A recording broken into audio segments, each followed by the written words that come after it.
They're telling you the economy is resilient. They're telling you a recession is unlikely.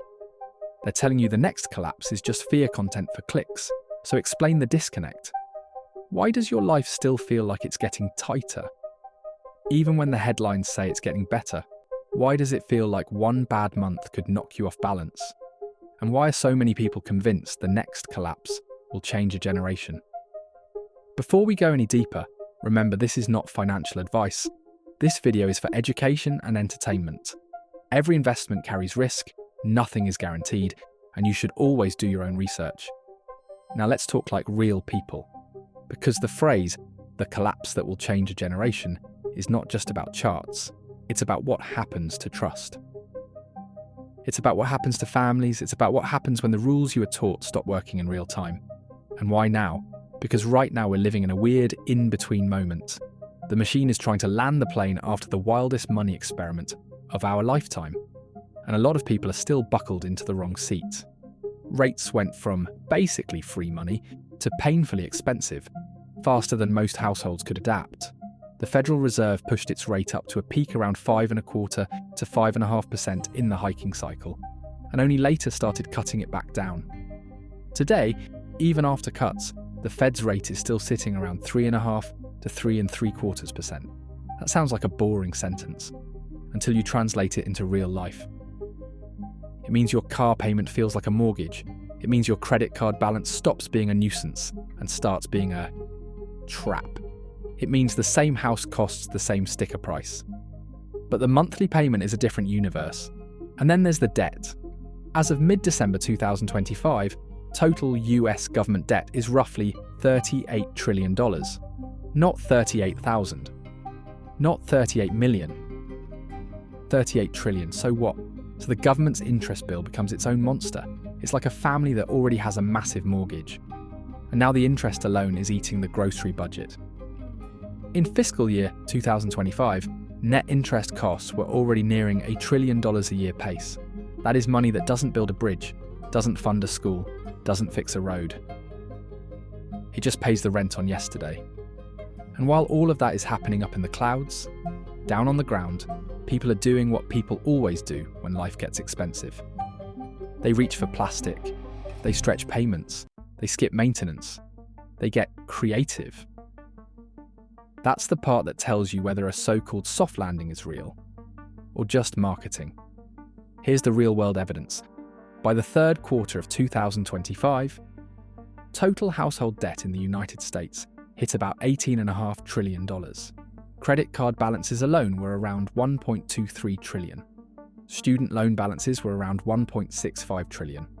Auto loans were around $1.66 trillion. Those are huge numbers, but the feeling matters more than the number. $1.23 trillion in credit card debt means millions of people are not using credit cards for points. They're using them for time to make rent, time to make groceries, time to make it to the next paycheck. And you can see the strain creeping in. In that same period, about 4.5% of all household debt was in some stage of delinquency. About 141,000 people had bankruptcy notations added to their credit reports in a single quarter. About 55,000 had new foreclosure notations show up. So what? That means behind the everything is fine narrative, there are real families quietly hitting the wall. Not on camera, not in a headline, just in their kitchen, staring at a screen, deciding which bill gets paid late. And if you want the most honest signal of pain, look at transportation and warehousing jobs getting cut. Look at the unemployment rate quietly ticking up. In September 2025, the unemployment rate was about 4.4%. That number isn't a crisis by itself. But here's what it can be. It can be the first crack, the first domino, the first moment where people realise, wait, I'm not safe. And for anyone who's been through a real downturn, you already know the truth. Recessions don't usually start with sirens. They start with excuses. My hours got reduced. My bonus got delayed. They froze hiring. They said it's temporary. Then your neighbour loses a job. Then your cousin can't find one. Then your landlord adjusts to market rates. Then the credit card minimum payment jumps. and suddenly your whole life becomes a game of defense. This is where the machine steps in, because the machine has a pattern. When times are good, it takes credit. When times are bad, it blames you. The machine floods the system when it wants assets to go up. It makes money cheap. It makes risk feel harmless. It turns the stock market into a party and housing into a religion. Then, when inflation gets loud, the machine slams the brakes. Rates go up. Liquidity dries up. And the same people who told you debt is a tool suddenly act like debt is a moral failure. And the media plays the soundtrack. One month it's soft landing. The next month it's inevitable recession. One month it's the consumer is strong. The next month it's the consumer is cracking. That's not an accident. Confused people don't act strategically. Confused people chase. Confused people panic. Confused people sell the bottom and buy the top. That is the whole game. Now let's go to the proof section, because this is not the first time a generation has been reshaped by a collapse. Let me tell you the story of 2008. Before the crash, the mood was not fear, it was certainty. People believed housing could only go up. They believed real estate always wins. They believed debt was fine because someone else will pay it. And it wasn't just ordinary people. Banks were packaging mortgages like they were wrapping candy. Ratings agencies were stamping safe on things that were not safe. Politicians were smiling for the cameras. And the average person was being told, if you don't buy now, you'll be priced out forever. So families stretched. They bought bigger houses than they needed. They took adjustable payments they didn't fully understand. They assumed refinancing would always be available. They assumed tomorrow would be richer than today. And then quietly, the air started leaking out. Rates rose, payments reset, home prices stopped climbing. And when the music stopped, the room went silent. Then September 15th, 2008 happened. Lehman Brothers collapsed. So what? So suddenly the world realised the banks weren't just companies. They were the plumbing. When the plumbing cracks, everything backs up. Credit freezes. Businesses can't roll their short-term funding. Payroll gets delayed. Layoffs start. And for normal people, 2008 didn't feel like a financial crisis. It felt like the ground moving. It was watching your friend with a good job get laid off anyway. It was watching your neighbour's house go dark. It was watching retirement accounts shrink while bills stayed the same. It was watching parents who did everything right suddenly look scared. Unemployment climbed to around 10% in the aftermath. That means 1 in 10 workers couldn't find a job. Now translate that. That means in a group of 10 adults, 1 is suddenly in survival mode. And survival mode spreads. Because when one person loses income, 10 other people lose customers. That's what a generational collapse really is. It's not just numbers going down, it's people changing. 2008 taught a generation to distrust housing hype. It taught them to fear debt. It taught them that jobs are not loyalty contracts. It taught them that the people running the system will save the system first. And here's the part they don't like to say out loud. After 2008, the machine also learned. It learned that if things get bad enough, it can step in. It can backstop markets. It can print. It can stabilise. It can socialise losses. And that creates a dangerous psychology.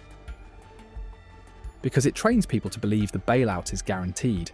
It trains people to take bigger risks. It trains people to run up leverage and call it strategy. That is why this next collapse could change a generation too. Not because the world ends, but because the incentives are twisted. And now we add the smart money signal. Watch what they do, not what they say. When regular people feel pressure, they carry balances. When the machine feels pressure, it hoards safety.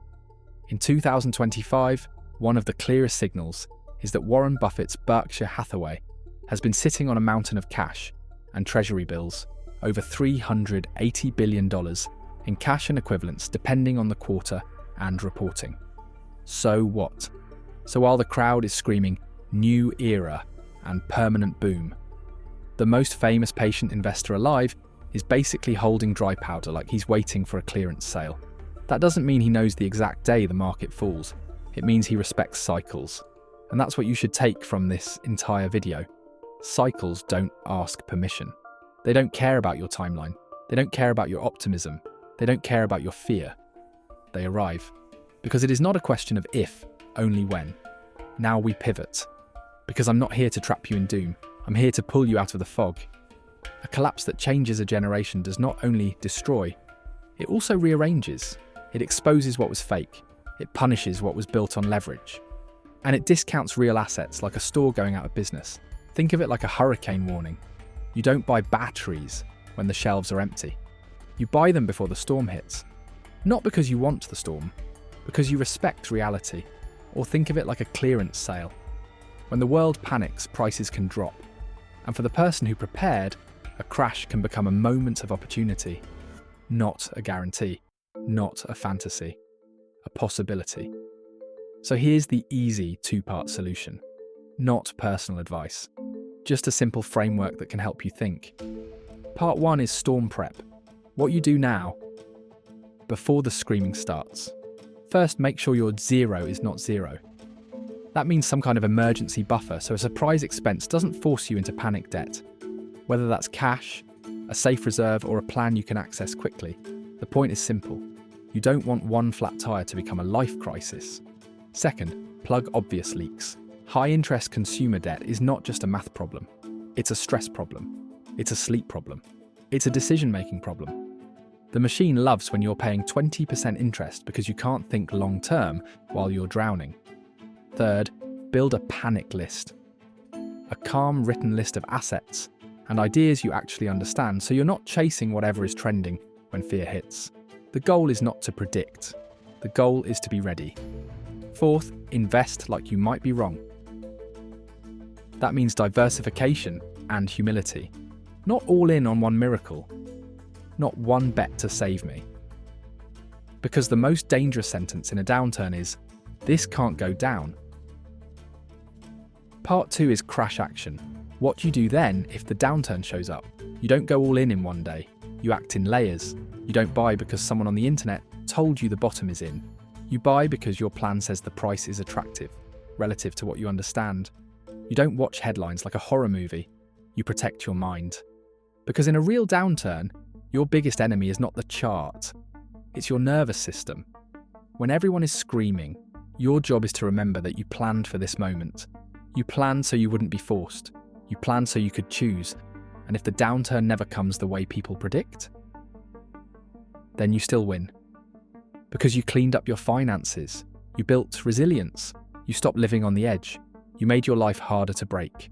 That's the real flex. So let's answer the title one more time. Will there be a collapse that changes a generation? Maybe. But the bigger truth is this. The generation that gets crushed is usually the one that enters the cycle asleep. The machine needs you distracted. It needs you emotional. It needs you chasing.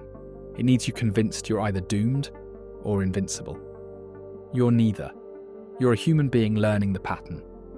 So if you want to play this smarter, stop asking, is a collapse coming? Start asking, if it comes, will I be forced or will I be ready? Because that one difference is the difference between panic and power. And a final reminder, I am not a financial advisor. And this is not financial advice. This video is for educational and entertainment purposes only. You should always do your own research and make your own decisions.